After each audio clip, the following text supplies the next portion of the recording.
Grind City, what's up? It's your boy Street, and today I'm going to be taking you through a shoulders arms session that's helped me with my gains. The exercise selection will be a mixture of free weight and cable movements, but by no means do you need to be married to any one of these.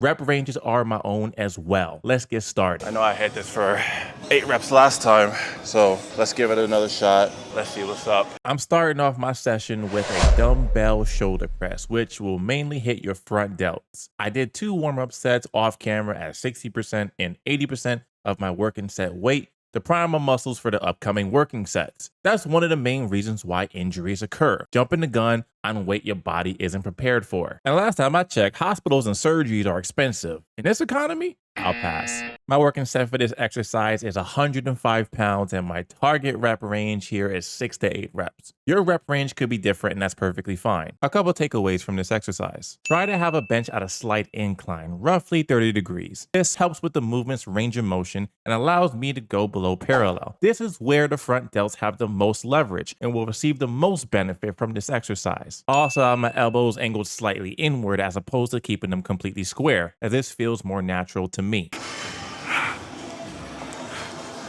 Damn, that's real. That's a lot of weight, bro. Golly. Next up, we got a bicep and tricep superset with alternating dumbbell curls and skull crushers. Supersets are a great way of saving time and are best utilized when working different muscle groups back to back. Both of these movements only did 1 warm-up set before moving into my working sets. We start off our superset with the alternating dumbbell curls, which will primarily target the bicep muscle in your arm. Biceps are relatively easy to train because all the muscle cares about is elbow flexion. Here, my targeted rep range is those 6 to 8 reps while doing 55-pound dumbbell curls. A couple takeaways from this exercise. We try to focus on not having excessive elbow movement when bringing the dumbbell up, because if we do end up moving our arm further upward, it's going to take the load off of our bicep, and that's not something that we want. Also, make sure to pause for a second or two and to control the weight on the way down, as opposed to just letting it drop.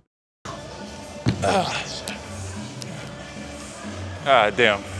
Once we're done with those curls, we're going to immediately move into our skull crushers, which is our tricep exercise of this superset. Here you will notice something. I'm not bringing the easy bar down to my forehead. I'm actually bringing the easy bar past my head, because if I just brought it to my forehead, it would limit the amount of range of motion I would have, and it would limit how much I am actually loading my triceps with this movement. You do want to keep your shoulders locked in place and focus on getting as much elbow flexion as possible. You see this part of my arm right here? In this movement, that's the only part of my arm that's actually moving. Everything else is staying stationary. Also, don't focus too much on how much weight you're doing. Of course, the weight has to be challenging, but also focus on the quality of your reps. That'll matter more than trying to cheat a rep when you know that you couldn't perform it correctly with the right form. You'll want to have 2 to 3 working sets of these. And if you're doing everything right with a challenging weight, great form, and great control, these are gonna hurt. Oh, can't forget the rep range. I want to say this was more so 8 to 10, but if it's challenging, then you're good. Oh, here's me just throwing some finger signs up because I'm in the zone. That's how it be sometimes when you're really working out like that. Our next exercise in rotation is single arm cable lateral raises, which is going to target our side delts. By this point in our workout, we don't need any warm-up sets because our body is acclimated to the movements that we're doing,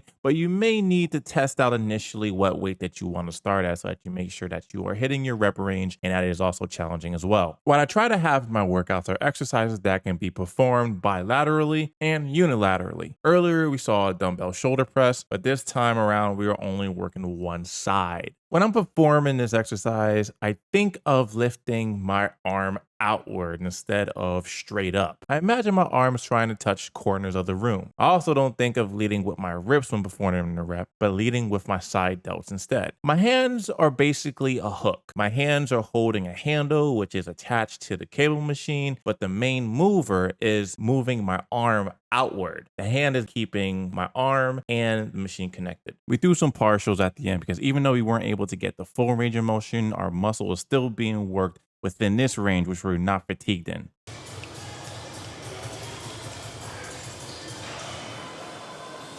Our final tricep exercise of this workout is a cable tricep pull down. What I'm focusing on here is to minimize as much elbow movement as possible. You see how my elbow isn't moving much? Like the skull crushers earlier, elbow flexion is key in order to load the triceps correctly. I'm thinking to myself, extend my arm fully, not let me use all my weight to get this weight down as much as possible. One is going to get you results, and the other is going to cause you some problems. You want to guess which one is which? I'm sure you already know. Before we wrap this workout, you're probably wondering, Street, where are the rear delts at? Well, they're right here. The rear delts for me get worked on my chest and back workout day. But if you want to work them out specifically, by all means, go ahead. Last but not least, we are going to target our forearms here with some reverse grip easy bar curls. Forearms are a muscle group that doesn't get a lot of love, and I'm not so sure why. When you're wearing one of those button-down shirts and you roll your sleeves up a little bit up to the elbow, don't you want to have the forearms show off a bit? And then if you're hitting a front double bicep, don't you want the forearms to be well-defined there as well? That's why you can't forget about them. These are more difficult to perform than your regular bicep curl because of the pronated grip. This exercise is performed just as if it was a bicep curl. And don't feel bad if you can't lift as much weight as you would with a bicep curl. If you're pushing yourself close to failure and you're making ugly faces like I am doing right here, you'll be good, I promise you. Appreciate y'all for checking my video out. These are some of the exercises that I do. Let me know if you'd love to see a different type of workout day from me. Subscribe if you want to see more. Stay consistent, train hard, and dream big.